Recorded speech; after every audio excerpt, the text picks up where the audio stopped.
어머니, 도대체 왜 결혼식에 하얀 소복을 입고 오신 거예요? 이게 뭐 하는 짓이야? 우리 딸 결혼식을 장례식으로 만들 셈이야. 그날 결혼식장에서 일어난 일은 지금 생각해도 믿기지 않습니다. 시어머니가 하얀 소복 같은 옷을 입고 나타나신 순간 모든 하객들이 경악했고 친정 어머니는 왜 결혼식을 장례식으로 만드냐며 분노하셨습니다. 안녕하세요. 저는 서울에 살고 있는 29세 김영희입니다. 초등학교에서 아이들을 가르치는 교사이고요. 지금부터 제가 직접 겪은 충격적이고도 감동적인 결혼식 이야기를 들려드릴게요. 저는 정말 평범하게 자라왔어요. 부모님은 서울에서 작은 분식집을 운영하시면서 저와 남동생을 키우셨거든요. 어려운 집안 형편이었지만 부모님께서 교육만큼은 포기하지 않으셨어요. 새벽 4시에 일어나서 김밥을 싸고 떡볶이를 끓이시는 부모님의 모습을 보며 자랐죠. 손님이 없는 오후 시간에는 어머니가 제 숙제를 봐주시곤 했어요. 밀가루 냄새가 밴 손으로 연필을 잡고 수학 문제를 설명해 주시는 어머니를 보며 저도 언젠가는 누군가를 가르치는 사람이 되고 싶다고 생각했어요. 덕분에 저는 교육대학에 진학할 수 있었고 지금은 아이들을 가르치는 보람찬 일을 하고 있어요. 매일 아침 교실에서 아이들의 밝은 웃음소리를 들으면 정말 행복해요. 특히 공부가 어려워서 울먹이던 아이가 문제를 맞췄을 때의 그 환한 표정을 보면 이 일을 선택하길 정말 잘했다는 생각이 들어요. 그런 제가 지훈이 오빠를 만나 결혼하게 되었는데요. 지훈이 오빠는 정말 착한 사람이에요. 대기업에서 일하는 성실한 직장인이고 무엇보다 저를 정말 소중히 여겨주거든요. 처음 만난 건 친구 소개였는데 첫 인상부터 남달랐어요. 다른 남자들처럼 외모나 스펙을 따지지 않고 제 이야기를 정말 진지하게 들어주시더라고요. 연애할 때부터 제 부모님께도 항상 정중하게 대해주셨고 어려운 집안 형편도 전혀 개의치 않으셨어요. 오히려 부모님이 힘들게 저를 키워주신 것에 대해 고마워하시더라고요. 그런데 시어머니께서는 처음 뵐 때부터 뭔가 범상치 않다는 느낌이 들었어요. 경기도 어느 시골에서 혼자 작은 구멍가게를 운영하고 계시는데 조용하시면서도 어딘지 모르게 당당한 기품이 느껴지시더라고요. 걸음걸이 하나, 말씀하시는 어조 하나에서도 평범한 시골 할머니와는 다른 무언가가 있었어요. 하지만 과거 이야기는 전혀 안 하시고 그저 평범하게 살아온 할머니라고만 하시는 거예요. 가끔 시어머니와 이야기를 나누다 보면 순간순간 놀라는 일이 있었어요. 뉴스에서 나오는 정치 이야기나 사회 문제에 대해 정말 깊이 있는 견해를 보이시거든요. 그리고 누군가 다치거나 아프면 정말 전문가 수준의 응급처치를 해주시더라고요. 한 번은 동네 아이가 넘어져서 무릎을 다쳤는데 시어머니가 처치해주시는 모습이 마치 의료진 같았어요. 오늘 들려드릴 이야기는 제 결혼식 날 일어난 일인데요.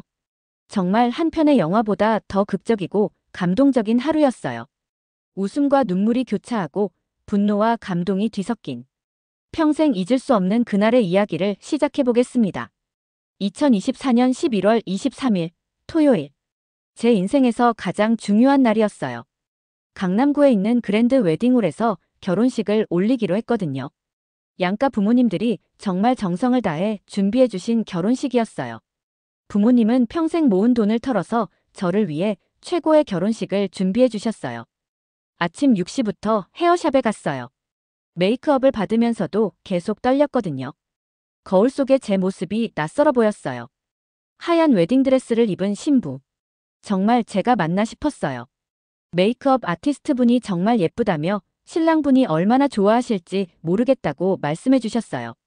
그런데 저는 왠지 모르게 불안한 마음이 들었어요. 뭔가 일이 생길 것 같은 그런 예감이었어요. 아무래도 결혼식이라는 게 인생의 큰 전환점이다 보니 긴장이 되었나 봐요. 친정 어머니는 새벽 5시부터 일어나서 바쁘게 움직이고 계셨어요. 오늘 우리 딸이 가장 예쁘게 보여야 한다며 아침부터 미역국도 끓여 놓으셨더라고요. 어머니는 제 드레스를 정성스럽게 다듬어 주시며 이것저것 챙겨주셨어요. 어머니 손길 하나하나에서 애정이 느껴졌어요. 딸을 시집 보내는 어머니의 마음이 어떨지. 기쁘면서도 한편으로는 서운하실 것 같았어요. 아버지도 평소보다 훨씬 일찍 일어나셔서 정장을 차려입고 계셨고요. 우리 딸이 정말 좋은 사람 만났다며 지훈이는 예의도 바르고 성실하다고 계속 말씀하시더라고요. 아버지는 넥타이를 매시면서 중얼거리셨어요. 평소에 과묵하신 아버지가 이렇게 많은 말씀을 하시는 걸 보니 정말 기분이 좋으신가 봐요. 아버지는 어제 밤에도 늦게까지 결혼식 준비를 도와주셨거든요. 시어머니는 전날 미리 서울에 올라오셔서 저희 집 근처 모텔에 묵으셨어요. 시골에서 올라오시느라 고생이 많으셨을 텐데 당신은 괜찮다고만 하시더라고요. 내일은 정말 좋은 날이 될 거라며 우리 지훈이가 이렇게 좋은 부인을 얻게 되었다고 말씀해 주셨어요. 시어머니는 항상 이렇게 따뜻하게 말씀해 주셨어요. 그런데 한 가지 이상한 점이 있었어요. 결혼식 복장에 대해 여쭤봤을 때였거든요. 내일 어떤 옷 입고 오실 거냐고 물었더니 특별한 옷이 있다고 아주 의미 있는 옷이라고 하시더라고요. 한복이냐고 다시 물었더니 아니라며 더 특별한 옷이라고 하셨어요. 그때는 그냥 고급 정장을 말씀하시는 줄 알았어요. 시어머니 나이에 한복이 부담스러우실 수도 있으니까요. 하지만 지금 생각해보니 그때 시어머니 표정이 뭔가 남달랐어요. 마치 깊은 결심을 하신 것 같은 무언가 매우 중요한 결정을 내리신 듯한 그런 표정이셨거든요. 눈빛이 특별히 진지하셨고 손을 꼭 쥐고 계시더라고요. 그래서 괜찮으시냐고 뭔가 고민이 있으신 것 같다고 물어봤더니 아니라며 그냥 내일이 너무 의미 있는 날이라서 그렇다고 하셨어요. 그때 시어머니가 제 손을 잡으시더니 이상한 말씀을 하셨어요. 결혼이라는 건 단순히 사랑하는 사람과 함께하는 게 아니라 서로를 지켜주겠다는 약속이라고 하시더라고요. 그리고 그 약속은 때로는 생명을 걸고 지켜야 하는 거라고 말씀하셨어요. 무슨 말씀인지 잘 이해가 안 갔어요. 하지만 시어머니의 진지한 표정을 보니 그냥 넘어갈 수는 없었어요. 혹시 무슨 특별한 사연이 있으신 건지 물어봤더니 내일 알게 될 거라고 하시면서 더 이상 아무 말씀도 안 하셨어요. 그날 밤 저는 잠을 제대로 이루지 못했어요. 시어머니의 말씀이 계속 머릿속을 맴돌았거든요.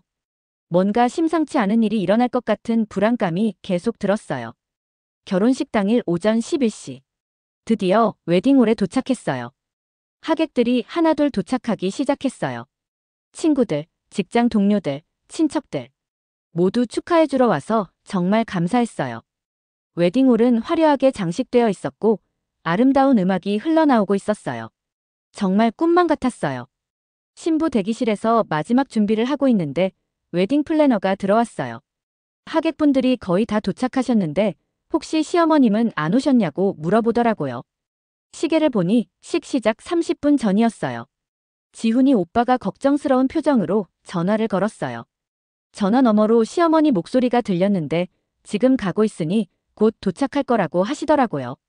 그때까지만 해도 그냥 조금 늦으시는 줄 알았어요. 하지만 15분이 지나도 오시지 않았어요. 하객들이 웅성거리기 시작했어요. 혹시 시어머니가 안 오시는 건 아닌지, 요즘에도 그런 일이 있는지 수군거리시더라고요. 친정 어머니가 대기실로 들어오셨어요. 얼굴에 걱정이 가득했어요. 시어머니가 아직 안 오셨다며 혹시 무슨 일이 있으신 건 아닐지 걱정하셨어요. 저는 괜찮을 거라며 분명 곧 오실 거라고 말씀드렸지만 저도 불안해지기 시작했어요. 시어머니가 이렇게 늦으실 분이 아니거든요. 항상 시간 약속은 정확히 지키시는 분이에요. 바로 그때였어요.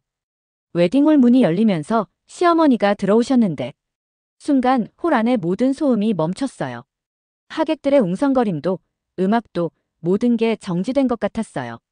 시어머니가 입고 계신 옷. 그것은 정말 충격적이었어요. 새하얀 옷이었어요. 그런데 한복도 아니고 정장도 아닌 마치 병원에서 입는 듯한 아니면 간호사가 입는 듯한 그런 하얀 유니폼이었어요. 깔끔하게 다림질된 하얀 상의와 하에 그리고 작은 하얀 모자까지 쓰고 계셨어요. 마치 50년 전 간호사 복장 같았어요. 저는 신부 대기실에서 이 상황을 지켜보고 있었는데 눈을 의심했어요. 꿈을 꾸고 있는 건 아닌지. 시어머니가 정말 저런 옷을 입고 오신 건지. 심장이 쿵쾅거리기 시작했어요. 손에 땀이 나고 입이 바짝 말랐어요. 이게 무슨 상황인지. 도대체 시어머니가 왜 저런 옷을 입고 오신 건지. 머릿속이 하얘졌어요. 하객들이 수군거리기 시작했어요. 저게 뭐냐며 결혼식에 저런 옷을 입고 오냐고 놀라시더라고요. 하얀 옷이니 혹시 상복인지 상복치고는 너무 깔끔한 것 같다며 저게 간호사복 아니냐고 하시는 분들도 있었어요. 결혼식에 간호사복을 입고 오다니 정신이 나간 거 아니냐는 말까지 나왔어요. 하객들의 시선이 모두 시어머니께 집중되었어요. 그런데 시어머니는 당당하게 걸어 들어오시는 거예요. 고개를 숙이지도 않고 주변 시선을 의식하지도 않고 마치 그 옷을 입는 게 당연하다는 듯이 말이에요. 시어머니의 걸음걸이는 여전히 단정했고 표정도 침착하셨어요. 하지만 저는 그 침착함 뒤에 숨겨진 깊은 의미가 있을 거라는 느낌이 들었어요.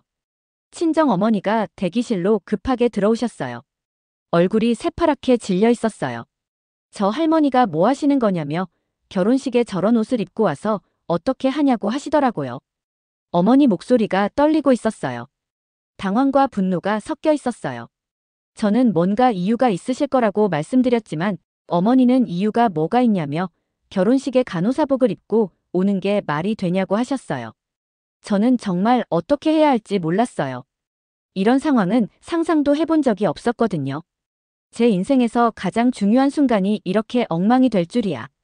상황은 점점 심각해졌어요. 하객들의 수군거림이 점점 커지고 있었거든요. 저건 정말 이해할 수 없다며 상식적으로 결혼식에 저런 옷을 입고 오냐는 말들이 들렸어요. 신부 가족들 기분이 어떨지 자신들 같아도 화가 날 것 같다는 이야기까지 나왔어요. 심지어 저 할머니 정신 상태가 괜찮으신 건지 의심하는 목소리도 있었어요. 하객들의 말이 점점 거칠어지고 있었어요. 저는 대기실에서 이 모든 상황을 지켜보며 가슴이 터질 것만 같았어요. 숨쉬기도 힘들었고 온몸에 식은땀이 났어요. 이럴 때일수록 침착해야 한다고 생각했지만 마음처럼 쉽지 않았어요. 친정 아버지까지 나서셨어요. 평소에 온화하시고 화를 잘 안 내시는 아버지가 얼굴을 붉히며 흥분하시는 모습을 처음 봤어요. 도대체 저 할머니가 뭘 생각하고 저러시는 거냐며 우리 딸 결혼식을 뭘로 보시는 거냐고 화를 내셨어요. 아버지의 주먹이 꽉 쥐어져 있었어요. 이렇게 화내시는 아버지는 정말 처음 봤어요. 평생 착하게만 사신 아버지가 이렇게 분노하시는 모습을 보니까 더욱 가슴이 아팠어요. 지훈이 오빠도 완전히 당황한 상태였어요. 얼굴이 하얗게 질린 채로 시어머니께 조심스럽게 다가갔어요. 왜 이런 옷을 입고 오셨냐고 물어보니 시어머니는 잠깐 머뭇거리시더니 조용한 목소리로 이 옷이 자신에게는 가장 소중한 옷이라고 말씀하셨어요. 지훈이 오빠가 그래도 결혼식인데 하객들이 다 이상하게 생각한다며 다른 옷으로 갈아입으실 수 있냐고 조심스럽게 말씀드렸어요.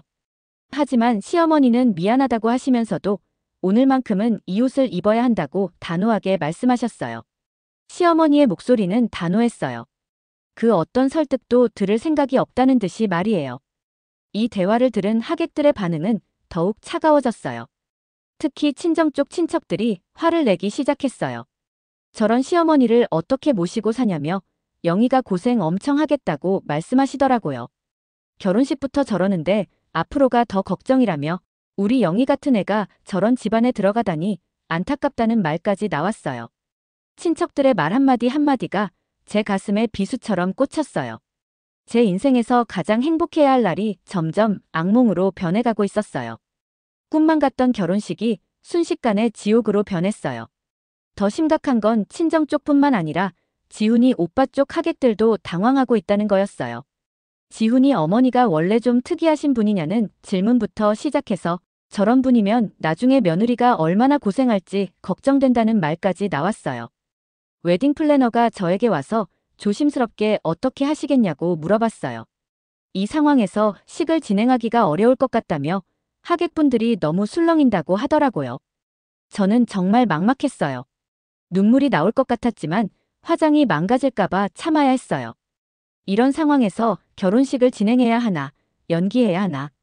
정말 어떻게 해야 할지 모르겠었어요. 그때 제 마음속에서는 두 가지 감정이 싸우고 있었어요. 하나는 시어머니에 대한 원망이었어요. 왜 하필 제 결혼식에 이런 일을.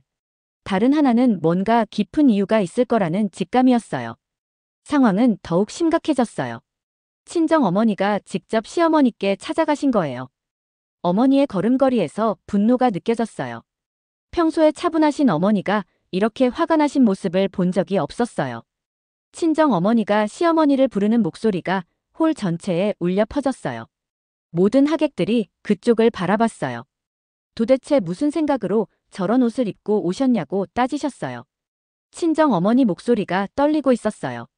화가 나셨지만 그래도 예의를 지키려고 애쓰시는 게 보였어요.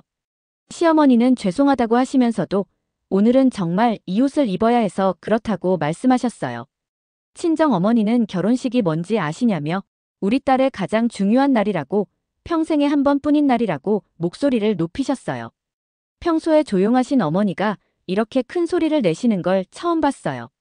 시어머니가 알고 있다며 그래서 더욱 이 옷을 입는다고 말씀하려 하셨지만 친정 어머니가 더욱 뭐냐며 더욱 우리를 무시하겠다는 거냐고 말씀을 끊으셨어요. 사돈 어르신이 이러시면 결혼식을 어떻게 진행하냐며 하객들이 다 뭐라고 생각하겠냐고 우리 영희가 얼마나 부끄러워하겠냐고 하셨어요. 하객들 사이에서는 이미 결혼식 자체를 의심하는 목소리들이 나오고 있었어요. 저런 시어머니면 나중에 얼마나 고생할지 영희가 불쌍하다는 말부터 결혼식부터 저러는데 앞으로가 걱정이라는 말까지 나왔어요. 심지어 기분 나쁘니까 일찍 가자고 하는 사람들도 있었어요. 실제로 몇몇 하객들이 자리를 뜨기 시작했어요. 특히 친정 쪽 먼 친척들이 이런 결혼식은 처음 본다며 나가기 시작했어요.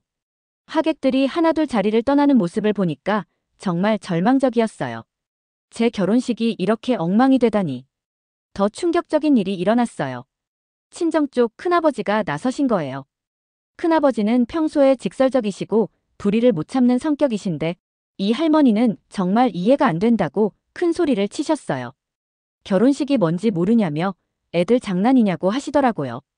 큰아버지가 시어머니께 성큼성큼 다가가셨어요. 시어머니는 고개를 숙이고 계셨어요. 작은 체구가 더욱 작아 보였어요. 큰아버지는 상식이 있으면 지금이라도 옷을 갈아입으라고 아니면 오늘 결혼식 자체가 엉망이 된다고 호통을 치셨어요. 시어머니는 죄송하다고 하시면서도 여전히 하지만이라는 말씀을 하셨어요. 큰아버지는 하지만이 어디 있냐며 우리 영희가 얼마나 이 결혼식을 기다렸는지 얼마나 정성스럽게 준비했는지 아시냐고 따지셨어요. 큰아버지의 목소리에는 진짜 분노가 담겨 있었어요. 평소에 영희를 정말 아껴주시는 분이라 더욱 화가 나신 것 같았어요. 저는 대기실에서 이 모든 상황을 지켜보며 정말 견딜 수 없었어요. 더 이상 대기실에만 있을 수 없었어요.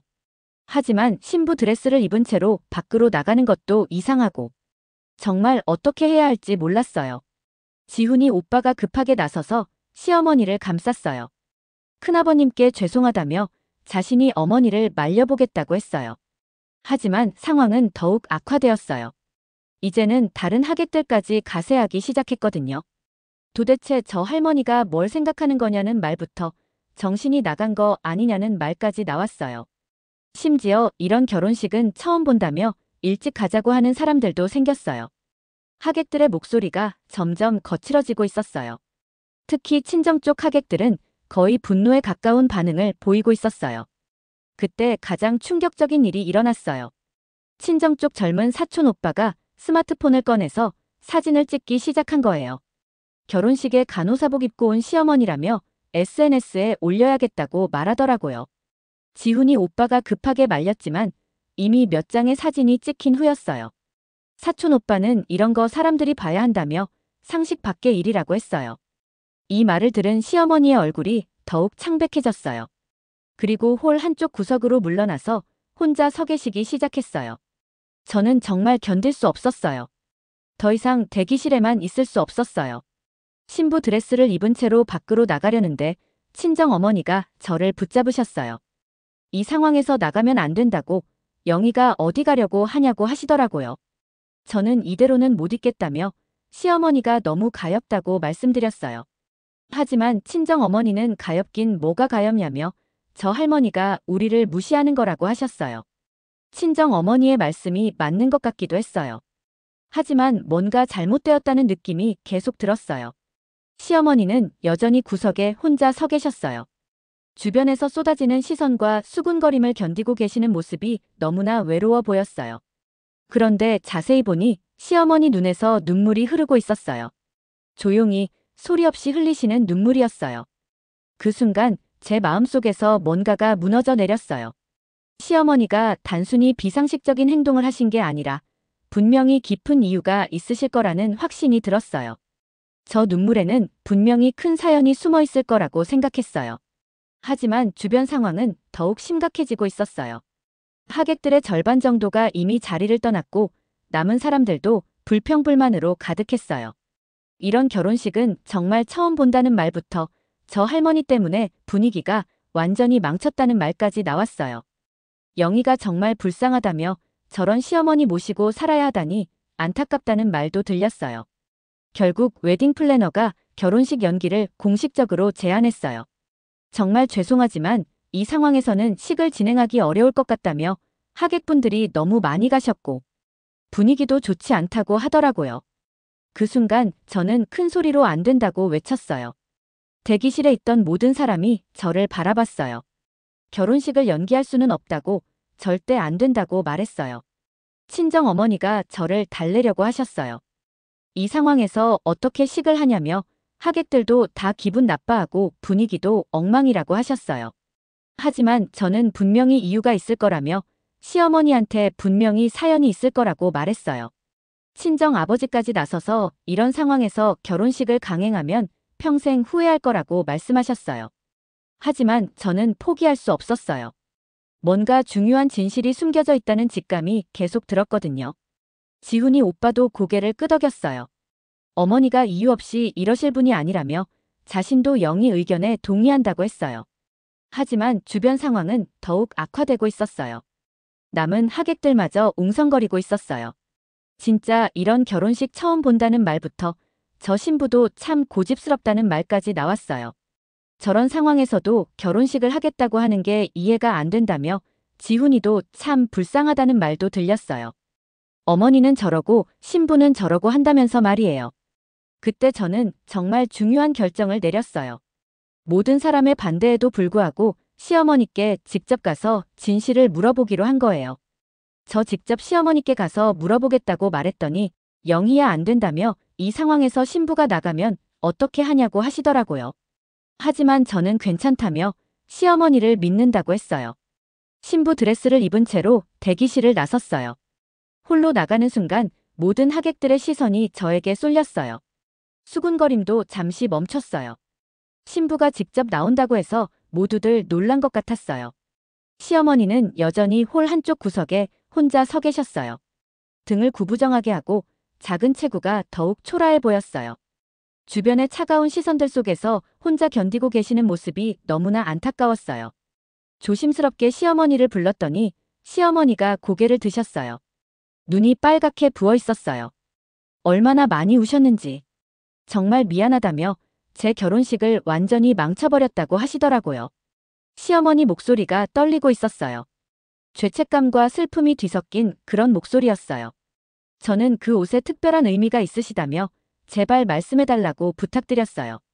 이제 주변 하객들도 조금씩 가까이 와서 무슨 이야기를 하는지 듣기 시작했어요. 시어머니는 잠시 망설이시더니 천천히 입을 열기 시작하셨어요.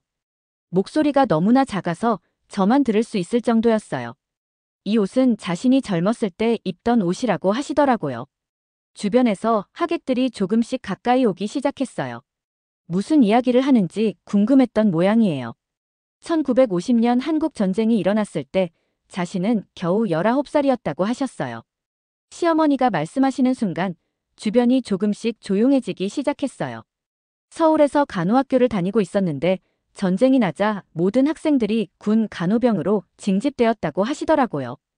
이제 가까이 있던 하객들이 시어머니 말씀에 귀를 기울이기 시작했어요.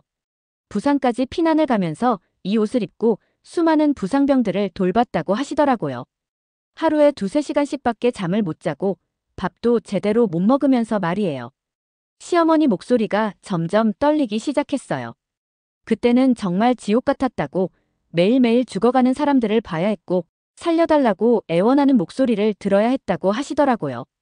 50년도 넘은 옛날 이야기인데도 마치 어제 일처럼 생생하게 말씀하시는 거예요. 홀 안이 점점 조용해지고 있었어요.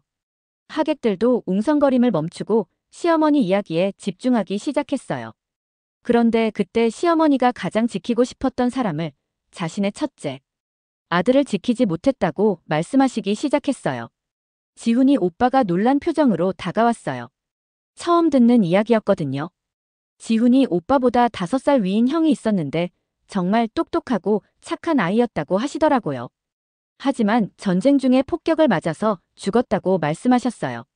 시어머니 목소리가 완전히 떨리기 시작했어요. 그리고 눈물이 쏟아지기 시작했어요. 자신이 간호사였는데도 내 아들을 구하지 못했다고, 다른 사람들만 구하느라 내 아이는 지키지 못했다고 하시더라고요. 홀 안이 완전히 조용해졌어요. 아까까지 시끄럽게 웅성거리던 사람들도 모두 숨을 죽이고 들었어요. 그 이후로 이 옷을 다시는 입지 않겠다고 다짐했다고, 자신이 지키지 못했던 옷이니까, 자신의 무능함을 증명하는 옷이니까 그렇다고 하시더라고요. 하지만 여전히 몇몇 하객들은 이해하지 못하는 표정이었어요. 특히 친정 쪽 친척들은 여전히 의심스러운 눈빛이었어요.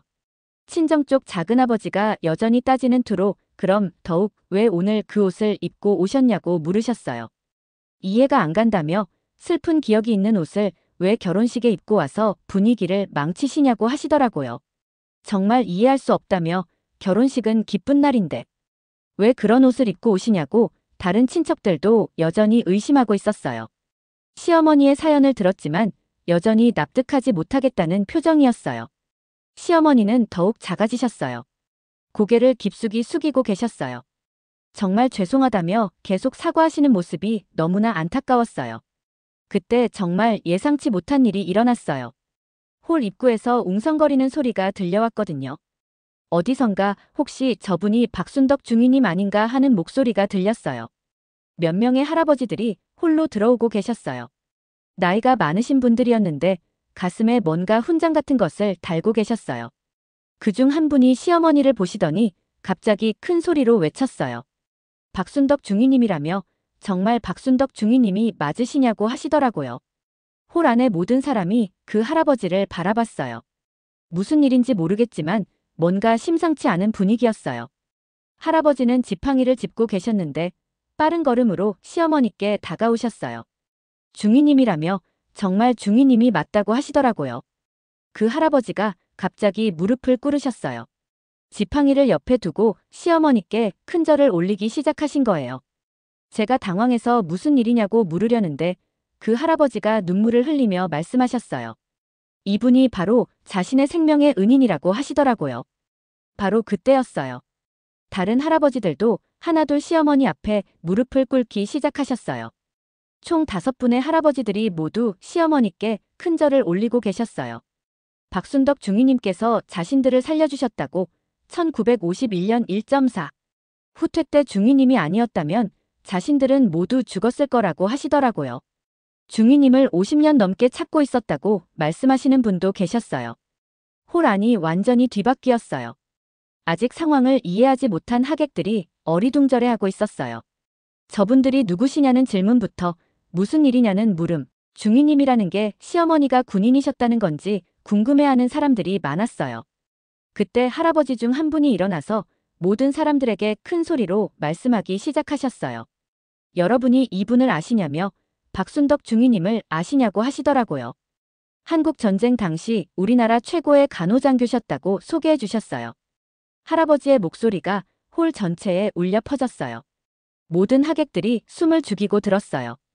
이분은 1951년 1월 4일 중공군이 서울을 재점령했을 때 부산까지의 피난길에서 혼자 힘으로 300명의 부상병과 전쟁고아들을 구출하신 분이라고 설명해 주셨어요.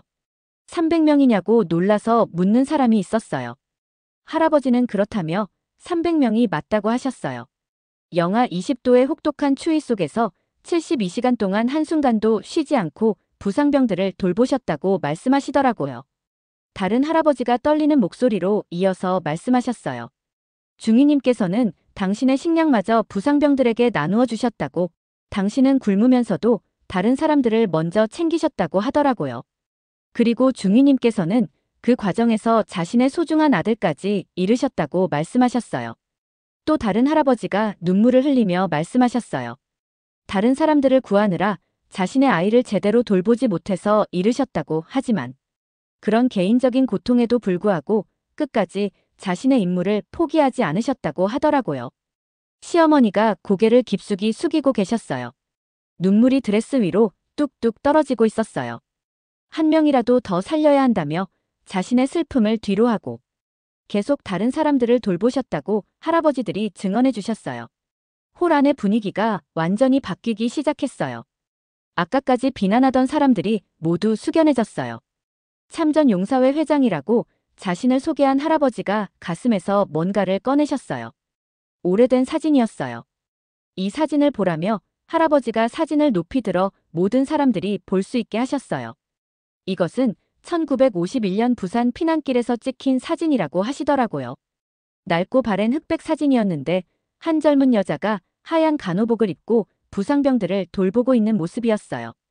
주변에는 수십 명의 부상병들과 아이들이 둘러싸고 있었어요. 이분이 바로 박순덕 중위님이라고 할아버지가 말씀하셨어요. 사진 속의 젊은 여자는 분명히 시어머니셨어요.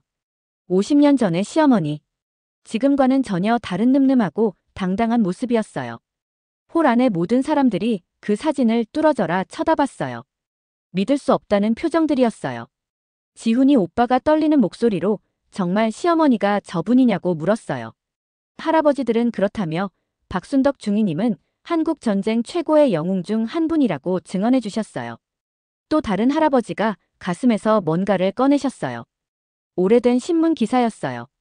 이 신문 기사를 보라며 1951년 3월 15일자 동아일보라고 하시더라고요. 신문 기사의 제목이 선명하게 보였어요. 백의의 천사, 박순덕 중위의 기적 같은 구출작전이라고 적혀 있었어요. 당시 모든 신문에서 중위님의 영웅적인 행동을 보도했다고 하시더라고요. 하객들이 하나둘 신문 기사를 보기 위해 몰려들기 시작했어요. 모든 사람의 표정이 경악에서 경외로 바뀌고 있었어요. 참전용사회 회장님이 계속해서 더 충격적인 이야기를 들려주셨어요.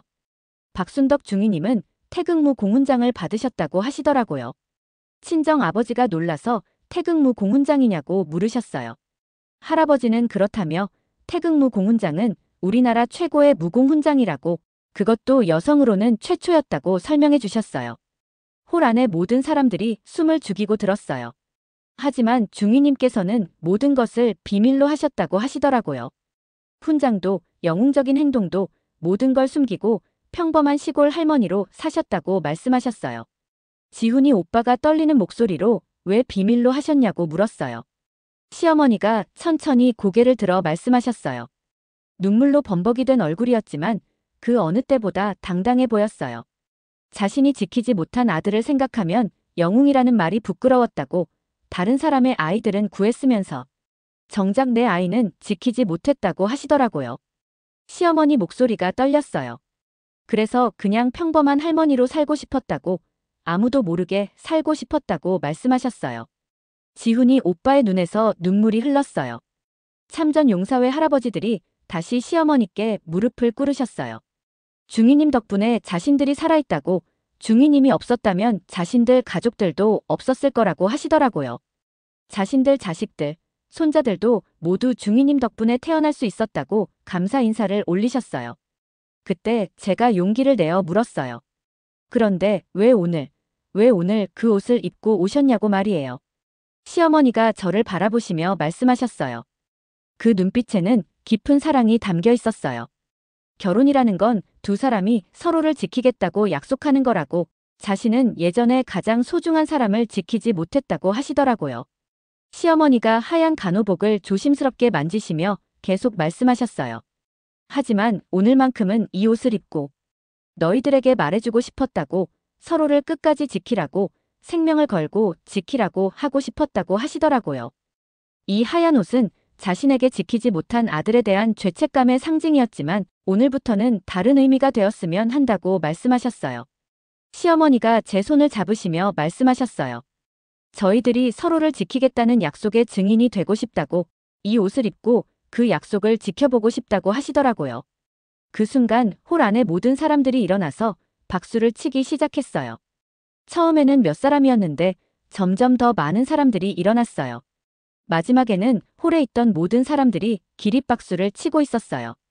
아까까지 비난하던 친정 쪽 친척들도, 하객들도 모두 눈물을 흘리며 박수를 쳤어요. 박수 소리가 천장까지 울려 퍼졌어요. 그 소리는 시어머니에 대한 존경과 감사의 마음을 담고 있었어요. 모든 사람들의 얼굴에서 감동의 눈물이 흘러내렸어요. 친정 어머니가 시어머니께 다가가서 깊이 절을 올렸어요. 정말 죄송하다며 몰라 배웠다고 하시더라고요. 어머니 목소리가 떨리고 있었어요. 후회와 미안함으로 가득했어요. 자신이 정말 큰 실수를 했다고 사과하셨어요. 시어머니는 아니라며 자신이 미리 말씀드렸어야 했는데 갑자기 이런 옷을 입고 와서 놀라셨을 거라고 오히려 사과하셨어요. 친정 어머니를 일으켜 세우시며 따뜻하게 말씀해 주시는 모습이 정말 인상적이었어요. 친정 아버지도 다가오셔서 깊이 고개를 숙이셨어요. 정말 죄송하다며 자신이 국가유공자를 몰라보고 큰 실례를 범했다고 사과하셨어요. 시어머니는 괜찮다며 자신이야말로 미안하다고 하셨어요. 아까 그렇게 화를 내셨던 큰아버지도 시어머니 앞에 무릎을 꿇으셨어요. 정말 용서해달라며 자신이 정말 큰 실례를 범했다고 사과하셨어요. 시어머니는 일어나라며 당연한 반응이었다고 하시더라고요. 하지만 가장 충격적인 건 아까 스마트폰으로 사진을 찍던 사촌 오빠였어요. 그 오빠가 시어머니께 다가와서 무릎을 꿇고 사과했어요. 정말 죄송하다며 자신이 사진을 찍고 SNS에 올리려고 했던 것에 대해 진심으로 사과하더라고요. 스마트폰을 꺼내서 찍었던 사진들을 모두 삭제하는 모습을 보여드렸어요. 다 지웠다며 정말 죄송하다고 거듭 사과했어요. 시어머니는 괜찮다며 젊은이니까 이해한다고 따뜻하게 말씀해 주셨어요. 참전 용사회 할아버지들은 시어머니를 위해 특별한 의식을 준비해 주셨어요. 모든 분들에게 잠시만 정숙해달라고 하시더니 지금부터 대한민국 국군 간호장교 박순덕 중위님께 경례를 올리겠다고 말씀하셨어요. 5분의 할아버지들이 모두 차렷 자세를 취하고 시어머니께 경례를 올렸어요. 박순덕 중위님께 대한민국을 위해 그리고 자신들을 위해 목숨을 바쳐 싸워주셔서 감사하다고 인사를 올리셨어요. 그 순간 홀 안의 모든 사람들이 일어나서 시어머니께 경례를 했어요. 군인이 아닌 사람들도 모두 고개를 숙여 인사했어요. 정말 장관이었어요. 홀 안에 200여 명이 모두 한 분을 향해 고개를 숙이고 있는 모습. 시어머니는 그 모습을 보시며 눈물을 흘리셨어요. 하지만 이번에는 슬픔의 눈물이 아니라 감동의 눈물이었어요. 50년 넘게 숨겨왔던 자신의 과거가 이렇게 인정받는 순간이었거든요. 결혼식은 그 어떤 결혼식보다 감동적으로 진행되었어요. 시어머니의 이야기를 들은 하객들은 모두 진심으로 저희 결혼을 축복해 주셨어요. 처음에는 분노하고 비난하던 분들이 이제는 시어머니를 존경하는 눈빛으로 바라보고 계셨어요. 웨딩 플래너가 특별히 시어머니를 위한 자리를 마련해 주었어요. 맨 앞자리 정중앙에 시어머니만을 위한 특별석이었어요. 모든 하객들이 시어머니를 가장 소중한 분으로 모시는 자리였어요. 결혼 서약을 할 때 시어머니가 저희에게 특별한 말씀을 해주셨어요. 이 하얀 옷은 생명을 지키겠다는 맹세의 옷이라고 저희도 서로를 생명처럼 소중히 여기고 어떤 어려움이 와도 서로를 지켜달라고 하시더라고요. 저희는 두 손을 꼭 잡고 시어머니께 약속드렸어요. 그리고 앞으로 태어날 아이들도 이 할머니처럼 나라와 이웃을 사랑하는 마음을 가진 아이들로 키우겠다고 약속드렸어요. 결혼식이 끝난 후 시어머니는 저에게 작은 상자를 주셨어요. 조심스럽게 열어보니 낡은 간호사 모자가 들어있었어요. 자신이 전쟁터에서 쓰던 모자라며 이제 저에게 물려주고 싶다고 하시더라고요. 이런 소중한 걸 어떻게 받을 수 있냐고 했더니 저도 아이들을 가르치는 선생님이니까 아이들을 지키는 일을 하는 저에게 이 모자가 힘이 되었으면 좋겠다고 하시더라고요. 그리고 또 다른 상자를 주셨어요. 열어보니 반짝이는 훈장이 들어있었어요. 태극무공 훈장이었어요.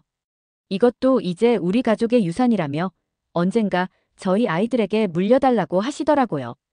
저는 그 훈장과 모자를 받아들고 시어머니께 큰 절을 올렸어요. 참전 용사회 할아버지들도 특별한 선물을 준비해 주셨어요. 당시 중위님과 함께 찍은 사진들이라며 자신들이 50년 넘게 간직해온 것들을 주셨어요. 여러 장의 오래된 사진들이었어요. 모두 시어머니가 부상병들을 돌보고 있는 모습들이었어요. 그리고 당시 신문 기사들을 모은 스크랩북도 주셨어요. 정말 소중한 자료들이었어요. 시어머니의 영웅적인 행동들이 고스란히 기록되어 있었어요. 사진 촬영 시간에는 참전용사 할아버지들도 함께 사진을 찍었어요. 시어머니를 가운데 두고 모든 가족들이 둘러싸고 있는 모습. 정말 의미 있는 사진이었어요. 그 사진에는 과거와 현재, 그리고 미래가 모두 담겨 있었어요. 지금 생각해봐도 정말 특별한 결혼식이었어요. 처음에는 시어머니의 하얀 간호복 때문에 모든 게 엉망이 될 뻔했지만 결과적으로는 제 인생에서 가장 의미 있는 하루가 되었거든요. 그날의 경험은 저를 완전히 다른 사람으로 만들어 주었어요. 시어머니는 지금도 그 하얀 간호복을 소중히 간직하고 계세요. 그리고 가끔 동네에서 아픈 할머니, 할아버지들을 돌봐주실 때 그 경험을 살려주시곤 해요. 여전히 누군가를 도우며 살고 계시죠. 시어머니를 보면서 진정한 삶의 의미가 무엇인지 배우고 있어요. 저도 시어머니께서 물려주신 간호사 모자를 소중히 간직하고 있어요. 학교에서 아이들을 가르칠 때마다 그 모자를 생각하며 더욱 열심히 아이들을 지키려고 노력하고 있어요. 그 모자는 저에게 책임감과 사명감을 일깨워주는 소중한 선물이에요. 이 일을 통해 정말 많은 것을 배웠어요. 겉모습만 보고 사람을 판단해서는 절대 안 된다는 것, 그리고 모든 사람에게는 저마다 깊은 이야기와 상처가 있다는 것을요. 특히 우리 주변의 어르신들께는 우리가 모르는 위대한 역사가 숨어 있을 수도 있다는 걸 깨달았어요. 또한 진정한 사랑과 희생이 무엇인지도 배웠어요. 시어머니처럼 자신의 아픔을 딛고 다른 사람들을 위해 살아가는 것, 그것이 진정한 영웅의 모습이라는 걸 알게 되었어요. 그리고 그런 분을 시어머니로 모실 수 있다는 게 정말 큰 축복이라고 생각해요. 여러분은 어떻게 생각하시나요? 혹시 비슷한 경험이나 오해했다가 나중에 진실을 알게 된 일이 있으신가요? 아니면 여러분 가족 중에도 숨겨진 영웅적인 이야기가 있으신가요? 댓글로 여러분의 이야기도 들려주세요. 그리고 우리 주변의 어르신들, 특히 참전 용사분들께 더 많은 관심과 존경을 보내면 좋겠어요. 오늘 저의 결혼식 이야기가 여러분께 작은 감동과 교훈이 되었다면 좋겠습니다. 앞으로도 서로를 이해하고 존중하는 따뜻한 세상이 되었으면 해요.